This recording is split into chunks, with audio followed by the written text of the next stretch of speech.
जय श्री राम प्रिय साथियों। मैं पंकज कलखुड़िया स्वागत करता हूं आप सभी ज्योतिष मित्रों का इस ज्योतिषीय कार्यक्रम में। प्रिय साथियों, अप्रैल माह की शुरुआत होने जा रही है और आज हम चर्चा करेंगे कर्क राशि के राशिफल के बारे में कि कर्क राशि के जातकों के लिए यह राशिफल कैसा रहेगा। सबसे पहले मैं आपको बता दूं कि जो यह हमारा राशिफल है वह चंद्र राशि पर आधारित राशिफल है। इसको केवल अपनी चंद्र राशि के आधार पर ही देखें। मेरे साथियों, कभी भी किसी राशिफल को पढ़ने से पहले उस समय के ग्रह और गोचरों की व्यवस्था का एक क्रम जो होता है उसका हमें अध्ययन कर लेना चाहिए, जिसके बारे में मैं अब आपको बताने चाह रहा हूं। लग्न में इस समय पर कर्क राशि में चंद्रदेव विराजमान है जो उनकी स्वराशि भी है। साथ ही में चतुर्थ भाव में केतु देव विराजमान है जो कि परिवार का भाव होता है और इसमें यहां पर को वह तुला राशि में विराजमान है। साथ ही में अष्टम भाव में स्वराशि के शनि यानी कि अभी इस समय पर कुंभ राशि के शनि अष्टम भाव में गोचर कर रहे हैं। और नवम भाव में जो कि हमारा भाग्य भाव भी है, इसमें आप अगर देखें मीन राशि में सूर्य देव और बृहस्पति देव गोचर कर रहे हैं। बृहस्पति देव जो है इस समय पर अस्त अवस्था में है। साथियों, अगर यहां पर मैं बात करूं साथ ही में आपके दसम भाव यानी कि व्यापार भाव के बारे में, बुध देव शुक्र देव के साथ वक्री अवस्था के राहु देव भी विराजमान है मेष राशि में। साथियों, यहां द्वादश भाव की अगर चर्चा करें तो मंगल देव मिथुन राशि में विराजमान है। साथियों, इसके बाद आपको यह भी समझना चाहिए कि आपके जो ग्रह हैं वह किस प्रकार से अपना परिवर्तन ले सकते हैं या परिवर्तन लेंगे अप्रैल माह में, जो कि गोचर परिवर्तन कहा जाता है। साथियों, 6 अप्रैल को शुक्र देव वृषभ राशि में गोचर करेंगे। साथ ही में 14 अप्रैल को सूर्य देव मेष राशि में गोचर करेंगे। 21 अप्रैल को बुध देव मेष राशि में वक्री होंगे। 22 अप्रैल को बृहस्पति देव एक लंबे समय के लिए गोचर करने जा रहे हैं यानी कि मीन राशि से मेष राशि की ओर अग्रसर होने जा रहे हैं। साथियों, 23 अप्रैल को बुध देव मेष राशि में अस्त हो जाएंगे। अब मैं आपको बताना चाहूंगा साथियों, किसी भी व्यक्ति के लिए उसका जो सबसे अहम महत्वपूर्ण हिस्सा होता है जिसे वह जानना चाहता है वह उसका स्वास्थ्य होता है कि इस माह मेरा स्वास्थ्य कैसा रह सकता है। तो मैं बताना चाहता हूं, स्वास्थ्य भाव के जो स्वामी है वह चंद्रदेव है, लग्न में विराजमान है। और जब भी कर्क राशि के चंद्रमा स्वराशिगत होते हुए लग्न में विराजमान हो जाए, उससे अधिक मजबूत मन उस व्यक्ति का अपने जीवन में कभी नहीं हो सकता है। तो साथियों, इस समय आपका मन जो है काफी भटकाव के दौर से निकल के आएगा और आपको मजबूती दिलाएगा। आपका मन करेगा कहीं घूमने जाऊं, एक्सरसाइज करने के लिए जाऊं, अपने आप को फिट करूं, स्पोर्ट्स की ओर आगे को जाऊं। साथ ही में यहां पर कोई एक इस प्रकार की स्थिति भी देखने को मिलेगी कि आप एक ज्ञान का यहां पर को ज्ञानोपार्जन भी करेंगे, साथ ही में दूसरे लोगों की मदद करेंगे, दूसरों को सलाह बहुत अधिक देना इस समय पर को इस तरीके की आपकी एक्टिविटी जरूर हो रही होगी। कोई व्यक्ति अगर आपको छोटी से छोटी बातें भी पूछेगा, आप उसकी छोटी बातों के साथ उसे आप बहुत बड़ी बड़ी बातें भी बता देंगे। इट मीन्स आप अपने ज्ञान के संचार को बहुत अधिक कर दे रहे हैं, जो कि आपके लिए काफी दिक्कत वाला काम कर देता है, परेशानी वाला काम कर देता है, आपके गुरु को कमजोर कर देता है। इस गुरु ग्रह को कमजोर नहीं होने देना है।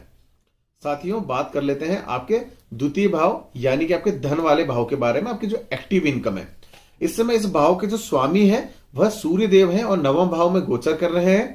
साथ ही में इनका जो अपना राशि परिवर्तन होगा या यह जो गोचर परिवर्तन करेंगे अपना, 14 अप्रैल को सूर्य देव मेष राशि की ओर बढ़ेंगे यानी कि करियर भाव की ओर आएंगे।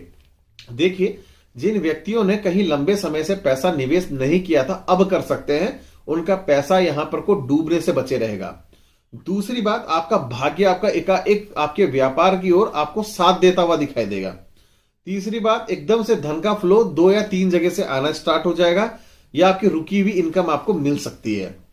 साथ ही में जो लोग अपने पास पैसे का संचय नहीं कर पा रहे थे वो लोग धन का संचय अच्छे रूप से कर सकते हैं। साथियों, धन के लिहाज से बहुत सुंदर समय यह रहेगा अप्रैल माह। अब चर्चा कर लेते हैं आपके चतुर्थ भाव यानी कि आपके परिवार और पारिवारिक जीवन के बारे में।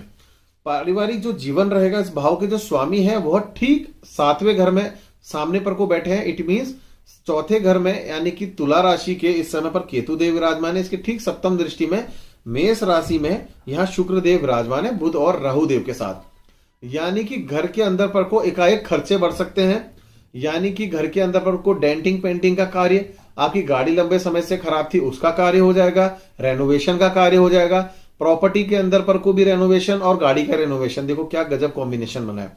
साथ ही में टेक्निकल और इलेक्ट्रॉनिक चीजों में खराबी भी आ सकती है और लंबे समय से अगर प्रॉपर्टी का कोई विवाद हो रहा था तो उस विवाद के निस्तारण की ओर चीजें अब जा सकती है।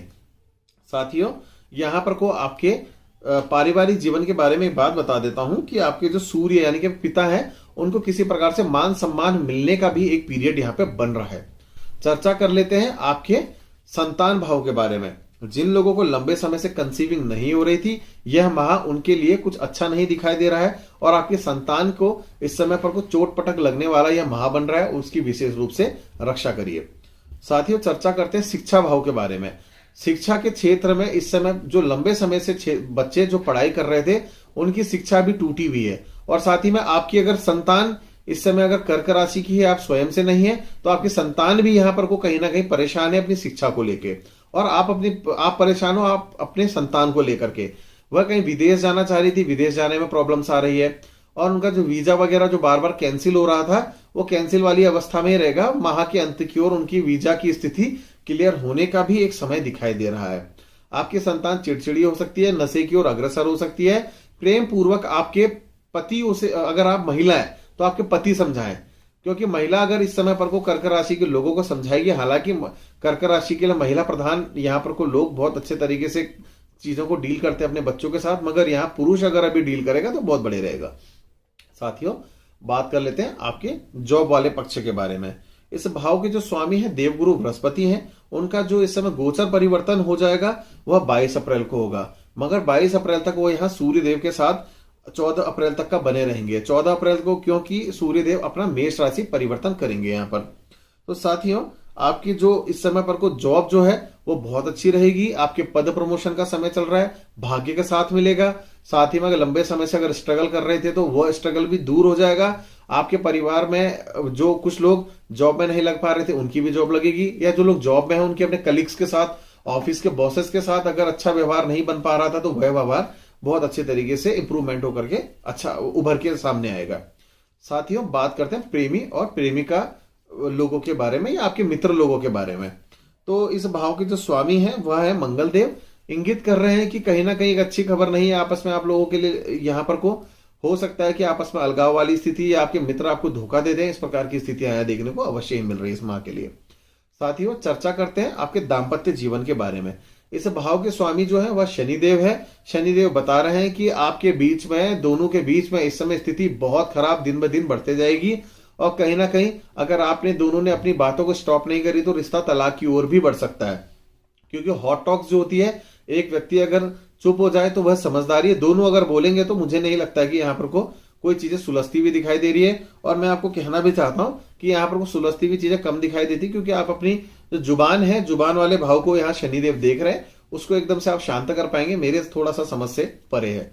तो साथियों, सलाह यही है कि शनिदेव को प्रसन्न करके रखें, उनकी पूजा पाठ करें, शनिवार को उनको ऑयल वगैरह चढ़ाएं, और किसी नीडी व्यक्ति को कंबल, काली दालें इत्यादि जरूर डोनेट करें।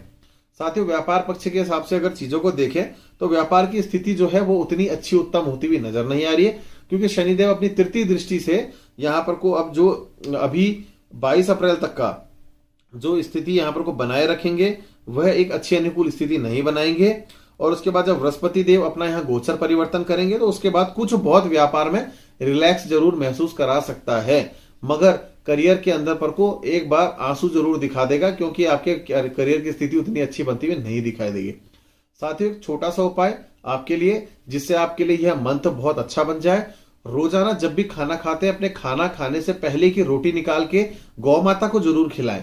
अगर गौ माता को आप खिलाते हैं तो आप समझिए कि आपके महीने की जितनी भी परेशानियां ग्रहों के कारण से बन रही वह दूर हो जाएगी। साथियों, आज की वीडियो में बस इतना ही। कर्क राशि के जातकों से बहुत जल्द मुलाकात होगी अन्य वीडियोस में। धन्यवाद एवं जय श्री राम।